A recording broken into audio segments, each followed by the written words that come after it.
সবাইকে স্বাগত জানাচ্ছি আমাদের আজকের ক্লাসে। আজকে আমরা পাটিগণিতের একেবারে প্রাথমিক আলোচনা করব আপনাদের সাথে। তো এই আলোচনাগুলো না জানলে পাটিগণিতের ভিতরের অঙ্কগুলো কিন্তু করা সম্ভব নয়। এই জন্য লেকচার 1-এ আমরা শুরুতেই রেখেছি পাটিগণিতের প্রক্রিয়া চিহ্ন, অর্থাৎ যোগ, বিয়োগ, গুণ এবং ভাগ। এই যে 4টি প্রক্রিয়া চিহ্ন রয়েছে, এই জিনিসগুলো কিন্তু আপনাদের শুরুতে একটু ভালো করে জানতে হবে। বীজগণিত এবং পাটিগণিত এই দুটো জিনিস শিখতে এই 4টা প্রক্রিয়া চিহ্ন কিভাবে কাজ করে সেটা কিন্তু আপনাদের প্রথমেই খুব ভালোভাবে শিখে রাখা প্রয়োজন। তো শুরুতে দেখেন যোগ রয়েছে। আপনারা হয়তো অনেকেই যোগ অঙ্ক করতে পারেন, অনেকেই মানে প্রায় সবাই করতে পারেন। ঠিক আছে, যোগ করার যে প্রসেসটা আমরা জানি। আমি যদি বলি, ধরেন আমি যোগ করছি 5, 9, 7, 8, 2, 7, 3, 5। ওকে, এই দুটো সংখ্যা আমি যোগ করছি। কিভাবে আমরা সংখ্যা দুটো যোগ করি? 8, 5, 13, 3 হাতে 1, 7, 3, 10 আর 1, 11, 1 হাতে কত? 1, 9, 7, 16 আর 1, 17, 7 হাতে কত? 1, 5, 2, 7 আর 1 কত? 8, অর্থাৎ 8713 হচ্ছে যোগফল, আমার যদি ভুল না হয়ে থাকে। ওকে, তাহলে এখানে আমি আরেকটা যদি যোগ করি পাশাপাশি, ধরেন আমি লিখলাম 9, 8, 6, 7, 3, 2, 5, 8 এবং আমি লিখলাম 9, 9, 8, 8। ওকে, তাহলে বলেন তো দেখি এটা যোগ করলে কত হবে? 8, 8, 16, 16 আর সাথে হচ্ছে 23, 23-এর 3 হাতে 2।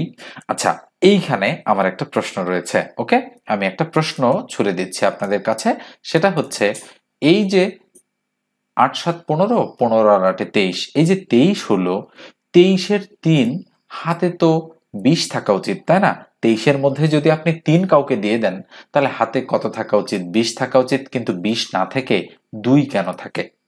নিশ্চয়ই অনেকেই বিষয়টা জানেন, আবার অনেকেই এই বিষয়টা কিন্তু জানেন না যে 23-এর 3 আর হাতে 20 থাকা উচিত, কিন্তু হাতে 2 কেন থাকে।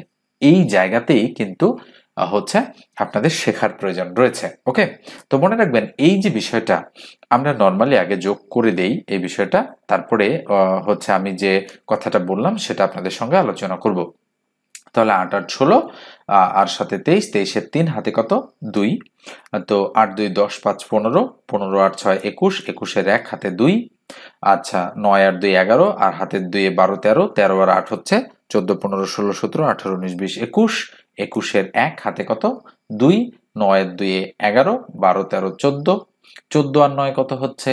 23, আমরা 23 বসিয়ে দিলাম। ঠিক আছে, তার মানে 23,113 হচ্ছে এই হচ্ছে 3টা সংখ্যার যোগফল। ঠিক আছে, আমরা এই যোগটা কিন্তু করে ফেললাম। তাহলে এবার আমরা ওই বিষয়টা আপনাদের একটু ক্লিয়ার করি। আপনারা তো অবশ্যই যোগ এভাবে করতে শিখেছেন এবং আপনারা সবাই জানেন মোটামুটি এভাবে যোগ করতে। তো কেন আমরা আসলে 23-এর 3 বসিয়ে হাতে 2 রাখি, কেন 20 রাখি না? এই প্রশ্নের উত্তর আমি দেওয়ার চেষ্টা করছি। তো মনে রাখেন, আমরা যারা বেস বা ভিত্তি নিয়ে জানি, অর্থাৎ এইচএসসি লেভেলে কিন্তু আমরা আইসিটিতে অনেকেই এই বিষয়টা নিয়ে পড়েছি এবং জেনেছি। আর যারা নিচের ক্লাসে রয়েছেন তাদের হয়তো ধারণা কিছুটা কম রয়েছে এই বিষয় সম্পর্কে। তো মনে রাখেন, বেস এর বাংলা হচ্ছে ভিত্তি। ভিত্তি কি? ভিত্তি হচ্ছে একটা সংখ্যা পদ্ধতিতে যে সমস্ত অঙ্ক ব্যবহার করা হয় সেগুলোকে বলা হয় ভিত্তি বা বেইজ। ঠিক আছে, তো দেখেন আমরা যেটা ব্যবহার করি সেটা হচ্ছে দশমিক সংখ্যা পদ্ধতি, যার ইংরেজি হচ্ছে ডেসিমেল নাম্বার সিস্টেম। এই দশমিক সংখ্যা পদ্ধতিতে দেখেন শুরুতে 10 লেখা রয়েছে, ডেসি মানে হচ্ছে 10। ওকে, তো এই দশমিক সংখ্যা পদ্ধতির বেস তাই 10, মনে রাখতে হবে। 10 ভিত্তিক সংখ্যা পদ্ধতিকে বলা হয় দশমিক সংখ্যা পদ্ধতি। যদি প্রশ্ন করা হয় দশমিক সংখ্যা পদ্ধতি কি, তাহলে উত্তর হচ্ছে 10 ভিত্তিক সংখ্যা পদ্ধতি হচ্ছে দশমিক সংখ্যা পদ্ধতি। কেন এটা 10 ভিত্তিক সংখ্যা পদ্ধতি? কেননা এখানে 0 থেকে 9 পর্যন্ত, অর্থাৎ 0 থেকে 9 পর্যন্ত মোট 10টা অঙ্ক ব্যবহার করা হয়। অঙ্কগুলো কি? 0, 1, 2, 3, 4, 5, 6, 7, 8 এবং 9। ওকে, এই মোট 10টা অঙ্ক মনে রাখতে হবে, 10টা সংখ্যা না, এই 10টা অঙ্ক। অঙ্কের ইংরেজি হচ্ছে ডিজিট। এই 10টা ডিজিট এখানে ব্যবহার করা হয়, তাই এর নাম দশমিক সংখ্যা পদ্ধতি। ওকে, তাই আমরা করি কি, যখন আমরা যোগ করি তখন আমরা কিন্তু এই যে আমরা যোগ করছি এটা 8 8 16, 16 আর সাথে 23, 23-এর 3 বসালাম আমরা। বসানোর পর হাতে আমরা 2টা বেজ রাখলাম। মনে রাখতে হবে আমরা হাতে 2 বলি, কিন্তু হাতে 2 না, আসলে আমাদের হাতে 2 বেজ। ওকে, এই বেজ শব্দটা আমাদের কিন্তু শুরুতেই আমরা যখন যোগ শিখেছি তখন কিন্তু হয়তো অনেকেই আমাদেরকে বলেনি, বা আমরা অনেকে আছে এখন পর্যন্ত এই বিষয়টা সম্পর্কে জানি না। ওকে, তো তাদের জন্য বলছি এই 2 হচ্ছে বেজ। আমরা যখন অঙ্ক করব পরবর্তী সময়ে আরো অ্যাডভান্স লেভেলের, তখন কিন্তু এই বিষয়গুলো আমাদের কাজে লাগবে। যখন আমরা এককের অঙ্ক, দশকের অঙ্ক হিসেব করব, তখনও কিন্তু এই বিষয়গুলো কাজে লাগবে। আমাদের কিন্তু অনেক অঙ্ক রয়েছে এরকম। তাহলে খেয়াল করেন, এবার আপনারা নিশ্চয়ই বুঝেছেন যে হাতে 2 বেজ থাকার ফলে 8 2 10, 10 5 15, 15 হচ্ছে 21।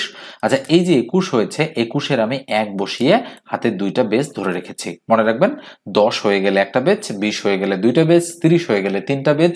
এইভাবে কিন্তু জিনিসটা তৈরি হচ্ছে। আমরা যদি যোগ করে 37 বা 37 পেতাম, তাহলে কি হতো? তাহলে আমরা 7 বসিয়ে 3টা বেজ হাতে ধরে রাখতাম। মনে রাখবেন 10 হয়ে গেলেই আমরা বেজ হিসেবে কাউন্ট করব। আচ্ছা, যদি সেটা 40 হয়ে যায় তাহলে কি হবে? আমরা যেহেতু 40 মানে 4টা বেজ, কিছুই নাই, তার মানে 0 বসিয়ে আমরা 4 বেজ হাতে রাখবো। ঠিক আছে, এইভাবেই এই বিষয়গুলো কিন্তু আমরা প্র্যাকটিস করতে পারি এবং শিখতে পারি। আমরা যোগ করতে পারি সবাই, কিন্তু জাস্ট এই বিষয়টা সম্পর্কে ধারণা আমার দেয়া প্রয়োজন আমি মনে করেছি, তাই আপনাদের সঙ্গে আলোচনা করেছি। নিশ্চয়ই আপনাদের মনে প্রশ্ন আসছে যে বিয়োগ অঙ্ক তাহলে কিভাবে হবে? তো আমি এটা মুছে দিয়ে আপনাদের একটা বিয়োগ করানোর চেষ্টা করছি। তো খেয়াল করে দেখেন, মনে করেন আমি দিলাম 9 6 5 1। ওকে, আর এখানে লিখলাম 7 3, এরপর লিখলাম 8 7। ওকে, আমি এভাবে লিখে এটা আমি বিয়োগ করব। এবার আসেন, বিয়োগ করার সময় আমরা কি করি? যখন উপরে ছোট সংখ্যা থাকে তখন কিন্তু আমরা ধার নেই। কত ধার নেই বলেন তো দেখি? আমরা 10 ধার নেই। এই 10 ধার নেই আমরা কেন? কেননা দশমিক সংখ্যা পদ্ধতির বেজ মানে 10। এখানে বিয়োগের সময় কিছুটা ভালোভাবে কিন্তু বোঝা যাচ্ছে। ওকে, দেখেন এই আমরা 1-কে কত ধরে নেই? 10 ধরে নেই। তাহলে 10 আর 1-এ কত হয়? 11। 11 থেকে 7 গেলে কত থাকে? 4। নিশ্চয়ই এবার বুঝেছেন যে দশমিক সংখ্যা পদ্ধতির বেজ 10, তাই আমরা 10 নেই। তাহলে এইবার আসেন, এই 10 মানে 1 বেজ। এখানে যখন আমরা এটাকে ফেরত দিব বা এর সাথে যোগ করব, তখন কিন্তু আর আমরা 10 যোগ করি না, তখন কিন্তু 1 যোগ করি। সেটা কেন? কারণ 1 বেজ মানে 10। ঠিক আছে, তাহলে 3 3 আর 1-এ 4, তার মানে উপরে 5 বড় সংখ্যা, তার মানে নর্মাল সিস্টেমে বিয়োগ হচ্ছে 5 থেকে 4 বাদ দিলে 1 থাকে 1। এবার আসেন, হাতে তো কিছুই নেই, এবার নিচে 8 উপরে 6। এই যে উপরে ছোট সংখ্যা হয়ে গিয়েছে, যখনই উপরে ছোট সংখ্যা হবে নিচে বড় সংখ্যা হবে বিয়োগের সময়, তখন কিন্তু আমাদের বেস বা বেজ ধার নিতে হবে। তাহলে 10 ধার নিলাম, 10 6 16, 16 থেকে 8 বাদ দিলে কত থাকবে? 8। একটা বেস ধার করেছি, ওই বেসটা শোধ দিয়ে দেবো। তাহলে 7 আর 1-এ 8 যোগ করে দিলাম, উপরে 9, তার নিচে 8। ধার করার প্রয়োজন পড়লো না আর উপরে, তাহলে 9 থেকে 8 গেলে কত থাকে? 1। তার মানে 9651 থেকে 7837 বাদ দিলে 1814 আমাদের আনসার হিসেবে থাকে। ঠিক আছে, গুণ নিশ্চয়ই আপনারা বোঝেন, ভাগ নিশ্চয়ই বোঝেন। গুণ ভাগ নিয়ে আমি আর আলোচনা করছি না। তো আপনাদের জাস্ট এই নিয়মগুলো সম্পর্কে জানানো প্রয়োজন বলে আমি মনে করেছি, তাই কিন্তু এই বিষয়গুলো আমি আলোচনা করলাম। এরপর দেখেন, আমরা যখন যোগ অঙ্ক করি তখন কিন্তু আমরা যখন বীজগণিতে যাই তখন কিন্তু এটা প্লাস হয়ে যায়, এটা মাইনাস। ওকে, এটা মাল্টিপ্লিকেশন আর এটা ডিভিশন হয়ে যায়। ওকে, তো এই যে বিষয়গুলো, এই বিষয়গুলো আপনাদের ইংরেজি জানার প্রয়োজন রয়েছে, যে যোগ বিয়োগ গুণ ভাগ এই যে বিষয়গুলো রয়েছে, এই বিষয়গুলো ইংরেজিতে কি কি বলা হয়, আমরা কখন কোনটাকে কি বলবো, এবং আরো বেশ কিছু ইংরেজি শব্দ আপনাদের জানার প্রয়োজন রয়েছে। তো শুরুতেই আমি এই বিষয়টা আপনাদের সঙ্গে একটু দেখানোর চেষ্টা করছি। নিশ্চয়ই আপনারা স্ক্রিনে দেখতে পাচ্ছেন, যোগফল এর ইংরেজি হচ্ছে সাম বা টোটাল। আবার যোগ করার ইংরেজি হচ্ছে অ্যাড। বিয়োগফলের ইংরেজি হচ্ছে ডিফারেন্স। বিয়োগ করার ইংরেজি হচ্ছে সাবস্ট্রাক্ট বা ডিডাক্ট। গুণফল হচ্ছে প্রোডাক্ট। গুণ করা এর ইংরেজি হচ্ছে মাল্টিপ্লাই। ভাগফল হচ্ছে কোশিয়েন্ট আমরা বলি। ভাগ করা হচ্ছে ডিভাইড। ভাজ্য হচ্ছে ডিভিডেন্ড আর ভাজক হচ্ছে ডিভিজার। ভাগশেষ হচ্ছে রিমাইন্ডার। এই যে বিষয়গুলো আপনাদের এই ডান পাশের বিষয়গুলো একটু জানা দরকার। যোগ করা মানে অ্যাড, বিয়োগ করা হচ্ছে সাবট্রাক্ট বা ডিডাক্ট, গুণ করা হচ্ছে মাল্টিপ্লাই, ভাগ করা হচ্ছে ডিভাইড, ভাজক হচ্ছে ডিভিজন। ওকে, তো এই বিষয়গুলো আপনাদের একটু মনোযোগ সহকারে দেখে নিতে হবে এবং আপনারা পারলে লিখে রাখেন। এই বিষয়গুলো যাদের জানা নেই তাদের কিন্তু জানতে হবে। যখন আমরা বীজগণিতের অঙ্ক করব তখন কিন্তু বিষয়গুলো আরো বেশি কাজে লাগবে। এবার আমরা একটু রোমান সংখ্যা পদ্ধতি সম্পর্কে শুরুতেই অবগত হব, কেননা এই রোমান সংখ্যার থেকেও আমাদের বেশ কিছু জিনিস জানার রয়েছে।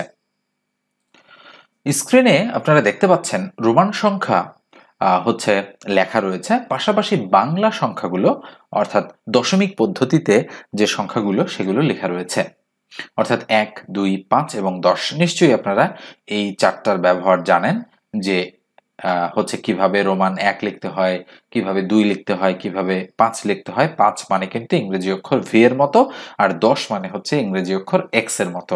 এই বিষয়টা হচ্ছে এখানে লেখা রয়েছে। পাশাপাশি এই বিষয়গুলো কিন্তু অনেক সময় আপনাদের মনে থাকে না বা আপনারা অনেক সময় জানেনও না, অনেকেই জানেন না যে 50 হচ্ছে এল। রোমান সংখ্যা এল দ্বারা বাংলা সংখ্যা কত বোঝায়? 50। সি দ্বারা কত বোঝায়? 100। ডি তে হচ্ছে 500 এবং এম তে হচ্ছে 1000 বা 1000। ঠিক আছে, তো আমি যদি একটা সংখ্যা আপনাদেরকে লিখে দেখাই, একটু বড় ধাঁচের একটা সংখ্যা, তাহলে আপনারা একটু বুঝতে পারবেন যে রোমান সংখ্যা আমরা অতীতে ব্যবহার করতাম আর এখন কেন ব্যবহার করি না। শুধুমাত্র ঘড়ির ডায়াল বা হচ্ছে বিভিন্ন রকম নোটের জিনিসপত্র লিখতেই কিন্তু আমরা এই জিনিসগুলো ব্যবহার করে থাকি। পাশাপাশি আমাদের যে বিভিন্ন রকম পজিশনাল নাম্বার সিস্টেম এবং নন পজিশনাল নাম্বার সিস্টেম, এগুলো জানতেও কিন্তু রোমান সংখ্যাটা একটু জানার আমাদের প্রয়োজনীয়তা রয়েছে। তাই আমি একটু রোমান সংখ্যাটা এখানে রেখেছি। ঠিক আছে, তো আমরা একটু ফাঁকা জায়গা নিয়ে আমরা রোমান সংখ্যাটা একটু শেখার চেষ্টা করি। সরি, তো দেখেন বিষয়টা কি হচ্ছে। বিষয়টা হচ্ছে যে মনে করেন আমি রোমান সংখ্যায় 1688 এই সংখ্যাটা লিখব। আমি অনেকবার কিন্তু আপনাদের লিখে দিয়েছি যারা আমার ক্লাস নিয়মিত করেন। তো 1680 সংখ্যাটাকে আমি কিভাবে লিখব?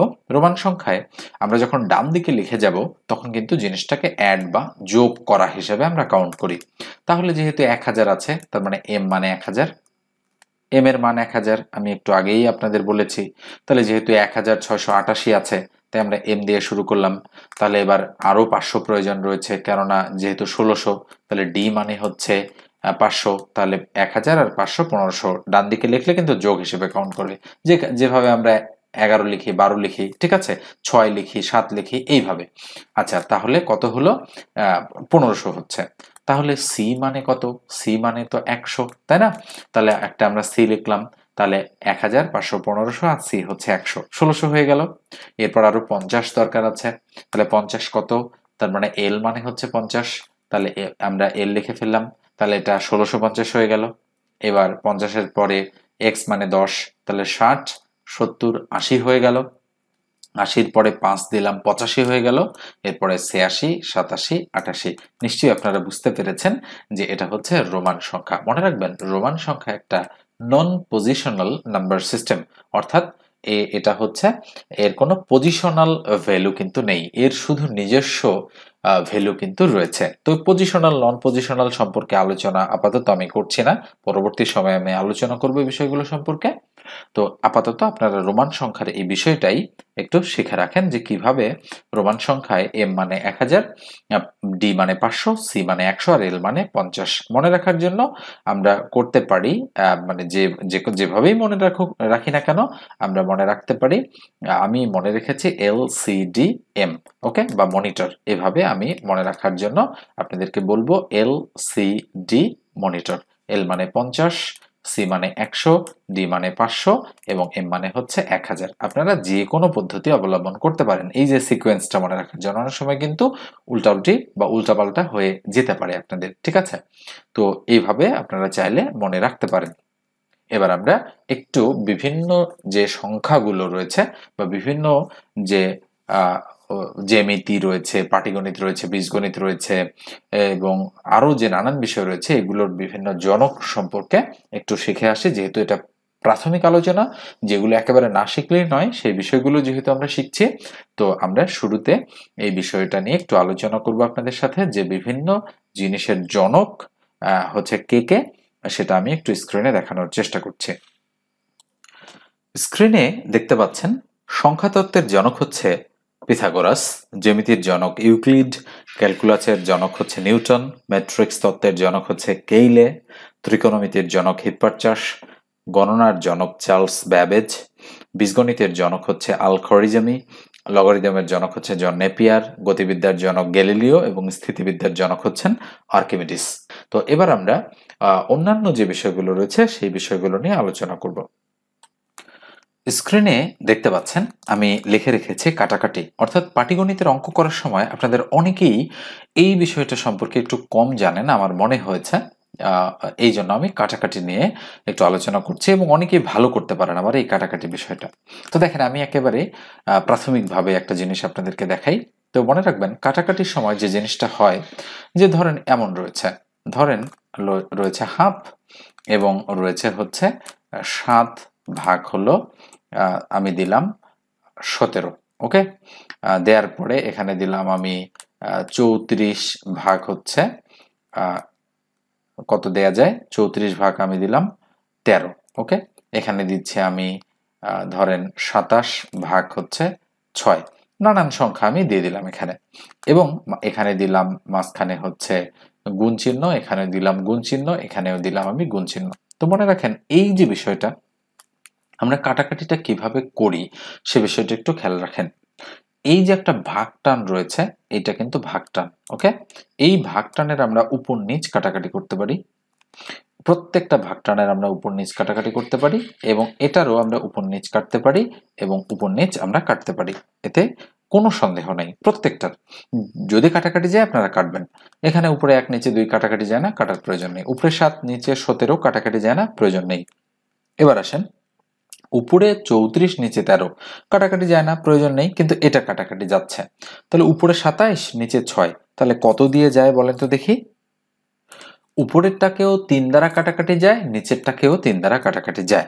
তাহলে আমরা করতে পারি কি, এটাকে যদি আমরা কাটি 3 দুগুণ 6। আচ্ছা, এই যে আমি বললাম 3 গুণন 2 হচ্ছে 6, এই দুটো গুণ করে কিন্তু এটা হয়েছে, এটা আমি কেটে দিলাম, 2 লিখলাম, আর 3 কোথায় গেল?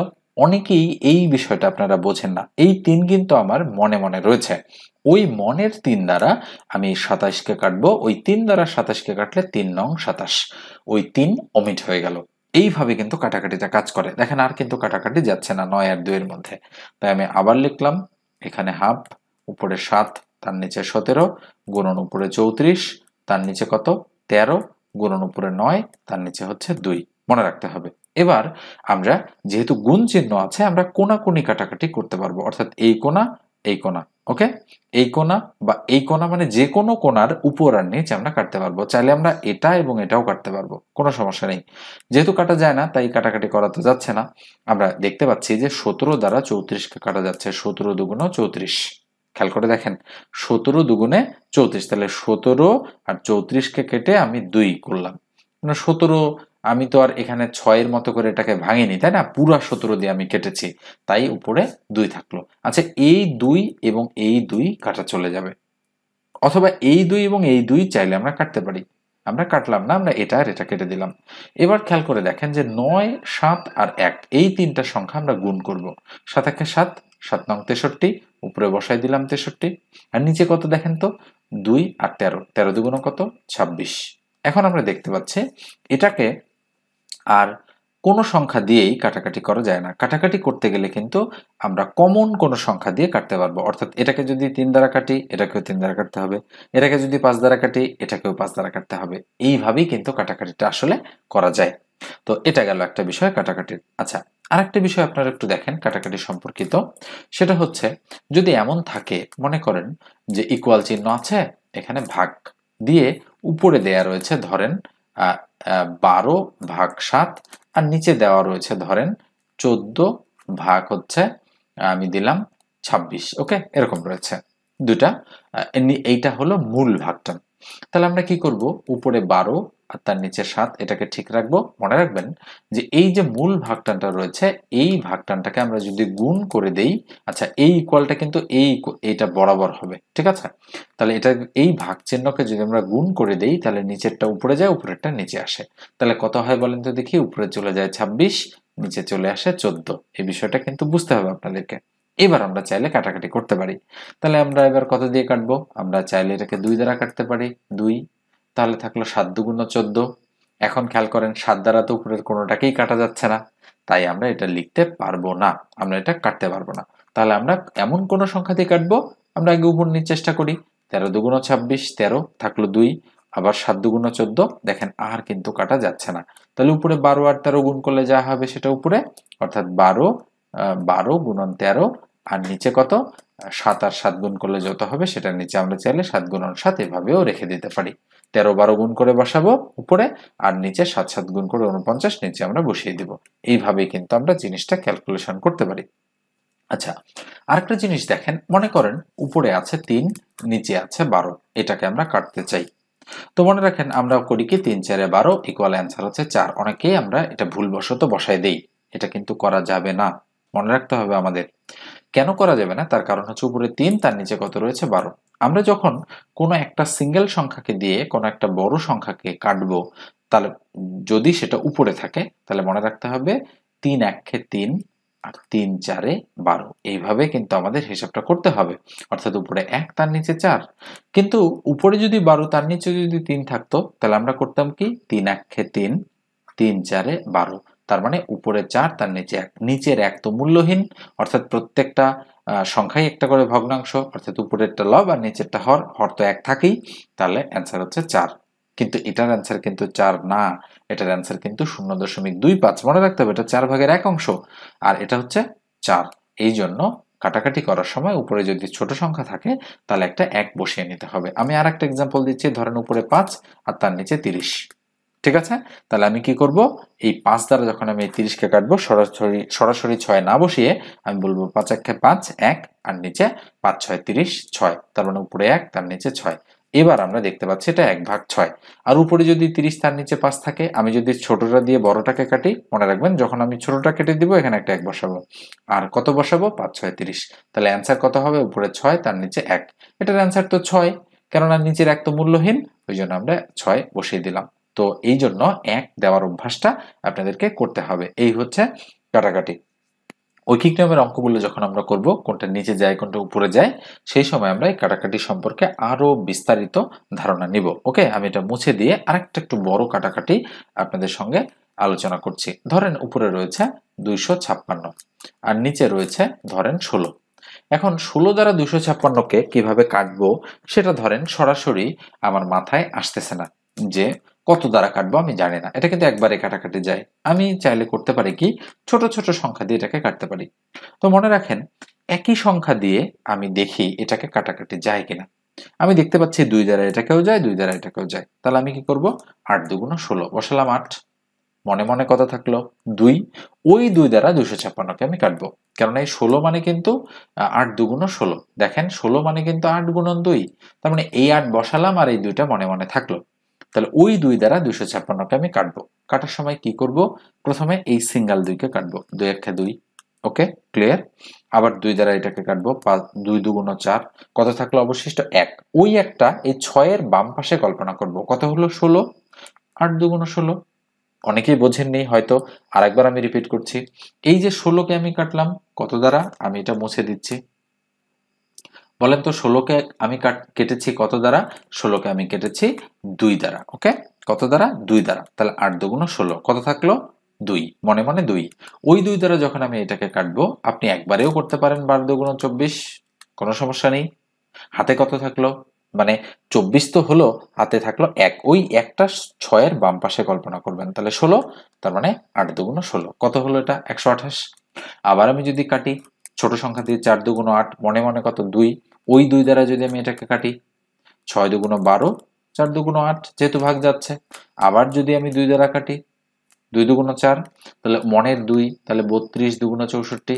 আবার যদি আমি 2 দ্বারা কাটি, তাহলে 16 দুগুণ 32। এভাবে আমি একেবারেই এখন দেখেন সবচেয়ে ছোটটা কিন্তু নিচে কিন্তু একটা 1 আমার বসাতে হবে। তার মানে উপরে 16, তার নিচে হচ্ছে 1, তার মানে অ্যান্সার কত? 16। এখন দেখেন উপরে ছিল 256, তার নিচে 16। আমি যদি নামতা জানি 16 16 256, এখন এই 16 ঘরের নামতা আপনাদের অনেকেরই হয়তো মনে আছে, অনেকেরই মনে নেই। এই জন্য কিন্তু কাটাকাটি বিষয়টা আপনাদের প্রয়োজন রয়েছে। আচ্ছা, এই যে মানে কখন এই 12 দুগুণ 24 থাকলো 1, 8 দুগুণ 16, এই যে বিষয়টা আমি বললাম একটু আগে, তো এই বিষয়টা অনেকের হয়তো খটকা লেগেছে। মনে করেন আমি একটা 8, 9, 7, 6 একটা সংখ্যা লিখে এটাকে আমি 2 দিয়ে কেটে দিচ্ছি। খেয়াল করে দেখেন, আমি 2 দ্বারা এটাকে কাটলাম, এটা 1 বসাতে হবে। তাহলে 4 দুগুণ 8, হাতে কিছু নেই, 9 আছে। আবার 4 দুগুণ 8, 8 হলো, কিন্তু দেখেন এখানে কিন্তু 9 ছিল। ওই যে 1 থাকলো, ওই একটা 7 বাম পাশে কল্পনা করবো, এখন এটা হয়ে গেল কিন্তু 17। তাহলে 8 দুগুণ 16 থাকলো, আবার 1, ওই একটা 6 বাম পাশে হলো, এটা কত? 16। আবার 8 দুগুণ 16। এইভাবেই কিন্তু এটাকে কাটাকাটি করতে হবে। অ্যান্সার কত? অ্যান্সার হচ্ছে ইকুয়াল, উপরে 4 4 4 8 8 আর নিচে হচ্ছে 1। তাহলে নিচের 1 তো মূল্যহীন, ওই জন্য 4 4 8 8 মনে রাখতে হবে। ঠিক আছে? তো এই বিষয়টা আমি যেটা কাটাকাটির বিষয়টা দেখালাম, প্রাথমিকভাবে দেখালাম অল্প একটু, আরো বিস্তারিত যখন আমরা অঙ্ক করব, অঙ্ক করতে করতে কিন্তু এই বিষয়গুলো আমরা শিখে ফেলবো। ঠিক আছে? এবার আমি পরের বিষয়টাতে চলে যাচ্ছি। এখন আমরা আপনাদের সঙ্গে লসাগু গসাগু এই বিষয়টা নিয়ে একটু আলোচনা করব, কেননা যে কোনো পাটিগণিতের অঙ্ক করার সময় হরহামেশাই লসাগু এবং গসাগু এই বিষয় দুটো চলে আসে। তো যতটুকু না জানলেই নয়, ততটুকু প্রাথমিকভাবে আমরা আলোচনায় রেখেছি আপনাদের জন্য। তো খেয়াল করেন, লসাগু যে জিনিসটা রয়েছে, লতে লঘিষ্ঠ, সাথে সাধারণ। গসাগু হচ্ছে গতে গরিষ্ঠ, সাথে সাধারণ। কিন্তু এই যে লসাগুর এই যে রয়েছে এবং এটা যে রয়েছে, এই দুটো আসলে কি সেটা একটু ভালোভাবে আমাদেরকে জানতে হবে। তো লসাগুতে আমরা জানি হয় লঘিষ্ঠ সাধারণ গুণিতক। তো এটা অর্থ হচ্ছে গুণিতক, আমাদের মনে রাখতে হবে গুণিতক। আর এটা অর্থ হচ্ছে গুণনীয়ক, মনে রাখতে হবে গুণনীয়ক। ঠিক আছে? তো গুণিতক আর গুণনীয়ক সম্পর্কে যদি আবার ভালো ধারণা না থাকে, তাহলে কিন্তু লসাগু গসাগু বোঝা সম্ভব নয়।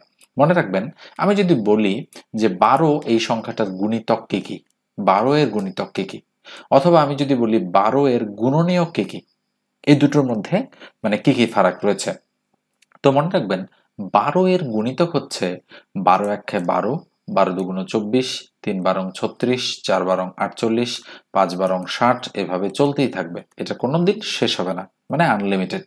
তার মানে গুণিতক মানে হচ্ছে 12 কে 1 দ্বারা গুণ, 2 দ্বারা গুণ, 3 দ্বারা গুণ, 4 দ্বারা গুণ, এভাবে চলতেই থাকবে। আর গুণনীয়ক মানে হচ্ছে 12 কে কোন কোন সংখ্যা দ্বারা ভাগ করা যায় সেগুলো। 12 কে 1 দ্বারা ভাগ করা যায়, 2 দ্বারা যায়, 3 দ্বারা যায়, 4 দ্বারা যায়, 6 দ্বারা যায়, এবং 12 কে 12 দ্বারা ভাগ করা যায়। 1 2 3 4 5 6, এই 6টা হচ্ছে 12 এর গুণনীয়ক। তো মনে রাখবেন, গুণনীয়কের সেট হচ্ছে সসীম সেট, আর গুণিতকের সেট হচ্ছে অসীম সেট। যখন আমরা সেটের আলোচনা করব, তখন কিন্তু অসীম সসীম এই বিষয়গুলো চলে আসবে। অর্থাৎ গুণনীয়ক হচ্ছে লিমিটেড সংখ্যক থাকে একটা সংখ্যার, আর গুণিতক হচ্ছে আনলিমিটেড, এটা কোনোদিনও শেষ হয় না, চলতেই থাকবে। দেখেন 6 12 72, 7 12 84, ঠিক আছে, 8 12 96, এভাবে কিন্তু চলতেই থাকবে জিনিসটা। এবার আরেকটা সংখ্যা দিয়ে এক্সাম্পল দিই, ধরেন 8 একটা সংখ্যা, ওকে। তো এই 8 এর গুণিতক কি কি হবে তাহলে? গুণিতক হচ্ছে 8 একটা নিজেই, 8 দুগুণ 16, 3 8 24, 4 8 32, 5 8 40, এভাবে চলতেই থাকবে। আর 8 এর কি বলেন তো দেখি, গুণনীয়ক কি কি?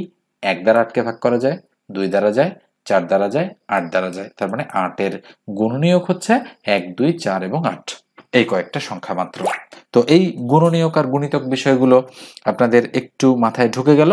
তো মনে রাখবেন, লসাগু লসাগু এর অর্থ হচ্ছে লঘিষ্ঠ সাধারণ গুণিতক, আর গসাগু এর গরিষ্ঠ সাধারণ গুণনীয়ক। এটার হচ্ছে পূর্ণরূপ, এটার হচ্ছে পূর্ণরূপ। ঠিক আছে? এবার আমরা লসাগু গসাগু সম্পর্কিত অঙ্ক করব। তো ধরেন আমি যে সংখ্যা দুটো একটু আগে লিখলাম, একটা 8 একটা 12, এই দুটোর আমি শুরুতে লসাগু বের করতে চাই, এবং এরপর 8 এবং 12 এর আমি কি বের করতে চাই? গসাগু বের করতে চাই। লসাগু এবং গসাগু সম্পর্কে আপনাদের তাহলে ধারণা একটা হয়ে যাবে। তাহলে শুরুতে 8 আর 12 লসাগু আমরা ইউক্লিডীয় মেথডে কিভাবে বের করি? খুব সহজেই, এভাবে 2 দ্বারা ভাগ করা যায়। 4 দুগুণ 8, 6 দুগুণ 12, তার মানে হচ্ছে এমন কোন ছোট সংখ্যা দ্বারা এটাকে ভাগ করতে হবে যেন এটাকেও যায় এটাকেও যায়, নিশ্চয়ই আপনারা জানেন। আবার 2 দ্বারা যায় নিশ্চয়ই, 2 দুগুণ 4, 3 দুগুণ 6, আর কিন্তু কোনো সংখ্যা দ্বারা এই দুটোকে ভাগ করা যায় না। তাই নির্ণেয় লসাগু আমাদের কত হবে? আমরা এভাবে লিখি, নির্ণেয় লসাগু আমাদের, আমি সংক্ষেপে লিখছি 2 গুণন 2 গুণন 2 গুণন 3, এভাবে 2 দুগুণ 4, 4 দুগুণ 8, 3 8 24। তার মানে কত কত হলো বলেন তো দেখি? 8 আর 12 এর লসাগু হচ্ছে 24। এবার আসেন আমরা 8 এবং 12 এর গসাগু বের করব। একটু অন্য কালার আমি ব্যবহার করছি। তাহলে 8 আর 12 এর গসাগু কিভাবে বের হবে? বের হবে, তাহলে 8 আর 12 আমি লিখছি, লেখার পরে গসাগু আমি বের করতে চাই। মনে রাখবেন ইউক্লিডীয় মেথডে 8 দিয়ে আমরা 12কে ভাগ করার চেষ্টা করব।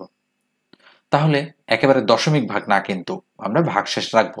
তাহলে 8 একে 8 থাকলো কত? বিয়োগ করলে 4 অবশিষ্ট থাকলো, তার মানে রিমাইন্ডার বা ভাগশেষ থাকলো 4। আমরা যে ইংরেজিতে শিখেছি রিমাইন্ডার বা ভাগশেষ, এখন এই 4 দ্বারা এই 8কে ভাগ করতে হবে। তাহলে 8, তাহলে 4 দুগুণ 8, তাহলে মিলে গেল, তার মানে 0। এই যে সবার বাম পাশে যেটাকে দ্বারা ভাগ করে আমরা 0 মিলিয়েছি, সেটাই হবে আমাদের অ্যান্সার। তাহলে এর অ্যান্সার কত? 4।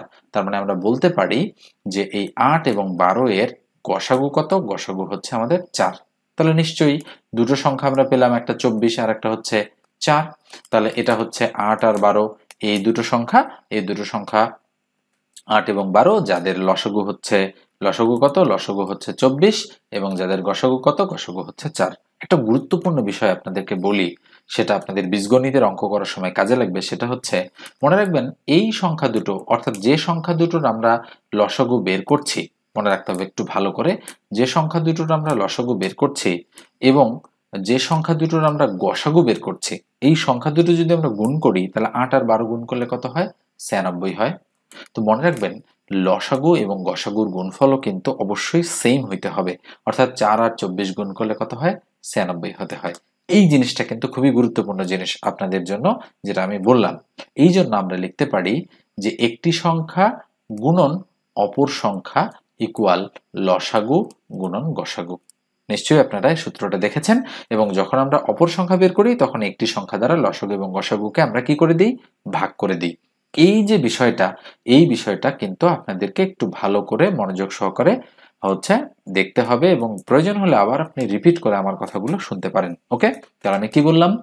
আবারও বলছি, 8 আর 12 এই দুটো সংখ্যার লসাগু হচ্ছে 24, 8 আর 12 এই দুটো সংখ্যার গসাগু হচ্ছে 4।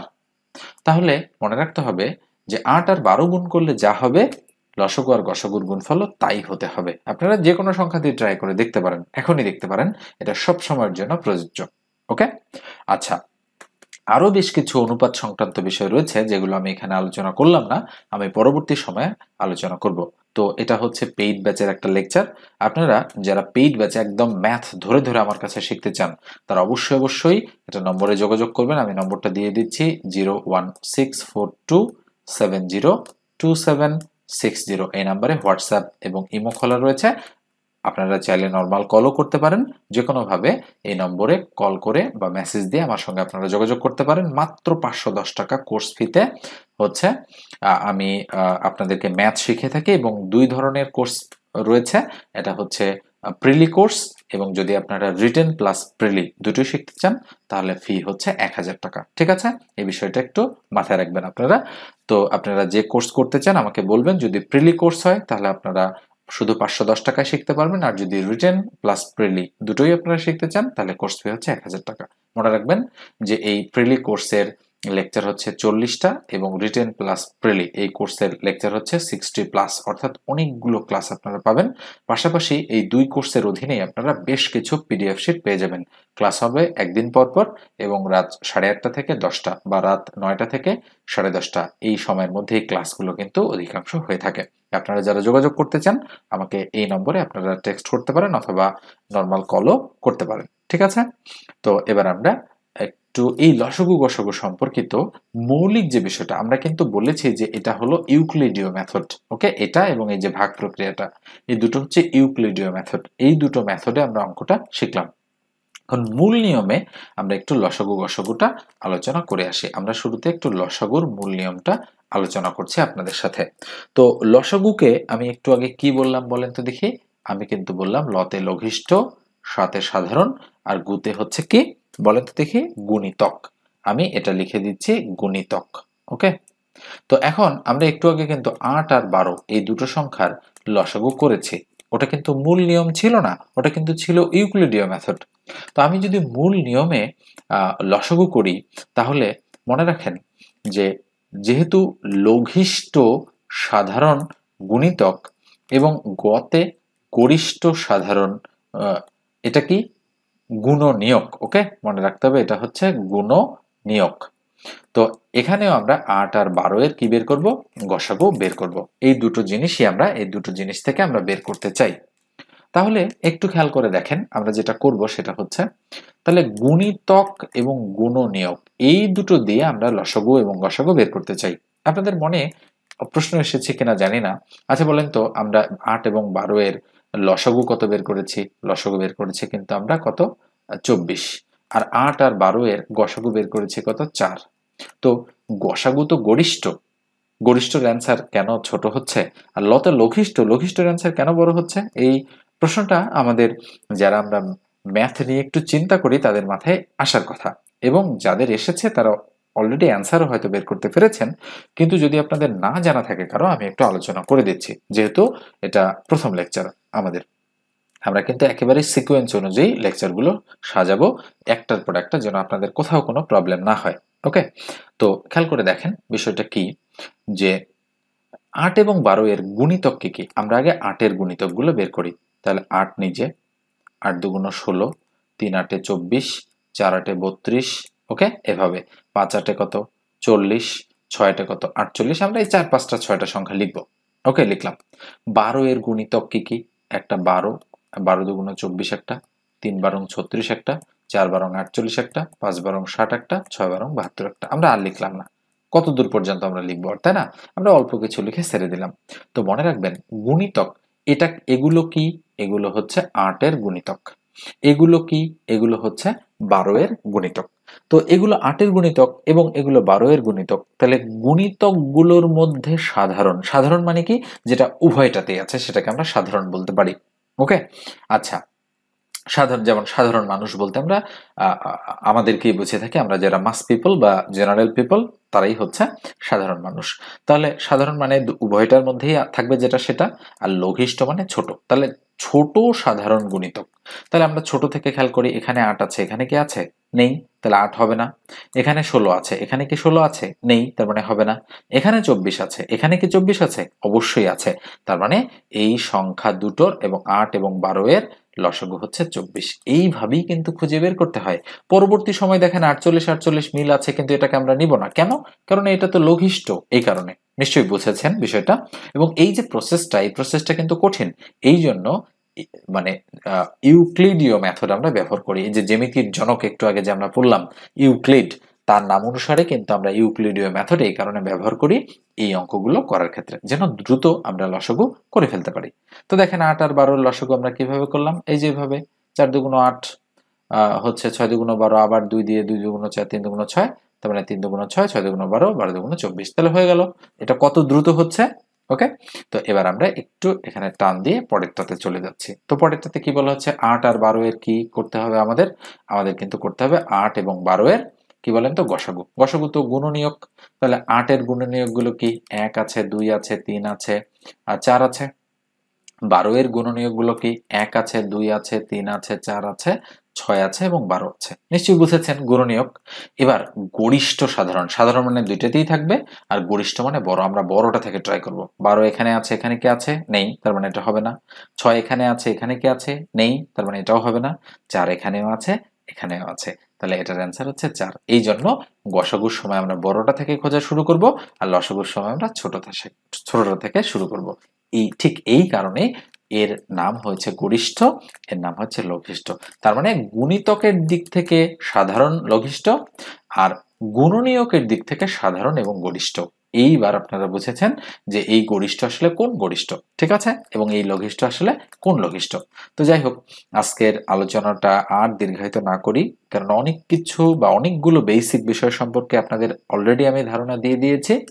তো হচ্ছে এই সেশনটা যেহেতু আপনাদের প্রথম সেশন, এই জন্য এই বিষয়গুলো আপনাদের একটু আমি জানিয়ে রাখলাম। এবং মনে রাখবেন, যোগ, বিয়োগ, গুণ, ভাগ, এরপরে লসাগু, গসাগু, কাটাকাটি এবং আরো নানান বিষয় কিন্তু প্রাথমিকভাবে আপনাদেরকে শিখে রাখতে হবে। পরবর্তী সময়ে আমরা এই বিষয়গুলো সম্পর্কে একেবারেই হচ্ছে প্রয়োগ দেখব। যখন অঙ্কগুলো আমরা করব তখন কিন্তু এগুলোর প্রয়োগ চলে আসবে, খুব দ্রুতই চলে আসবে প্রয়োগগুলো, এবং আমরা ধীরে ধীরে ধীরে ধীরে কিন্তু আমাদের হচ্ছে নলেজটা গ্যাদার করব বা ধীরে ধীরে আমরা বিল্ড আপ করব। ওকে, ম্যাথের যে আমাদের শেখার জার্নিটার জন্য স্মুথ হয়, আপনারা খুবই হচ্ছে ভালোভাবে শিখবেন এবং একটা খাতা তৈরি করবেন। যারা আমার পেইড ব্যাচের শিক্ষার্থী রয়েছেন তারা একটা খাতা তৈরি করবেন এবং খাতা কলম নিয়ে আপনারা সুন্দর করে নোট ডাউন করবেন, জিনিসগুলো শিখে রাখবেন। পাশাপাশি আরো আপনাদের নিজেদের মতো করে এক্সাম্পলগুলো আপনারা লিখে নিতে পারেন। ঠিক আছে? তো আমি আরো একবার বলছি, যারা আমার পেইড ব্যাচের স্টুডেন্ট না এই মুহূর্তে, তারা যদি আমার কাছে শিখতে চান, একেবারেই কোর্সটা লঞ্চ হয়ে গিয়েছে। ওকে, মাত্র প্রথম ক্লাস। আপনারা যদি জয়েন করতে চান তাহলে অবশ্যই অবশ্যই আমি আবার নম্বরটা দিয়ে দিচ্ছি, 01642702760। এই নম্বরে আমার সঙ্গে আপনারা হোয়াটসঅ্যাপ, ইমো অথবা নর্মাল কলে বা টেক্সটে যোগাযোগ করতে পারেন। তো ধন্যবাদ সবাইকে, ভালো থাকবেন, সুস্থ থাকবেন। দেখা হবে পরবর্তী ক্লাসে।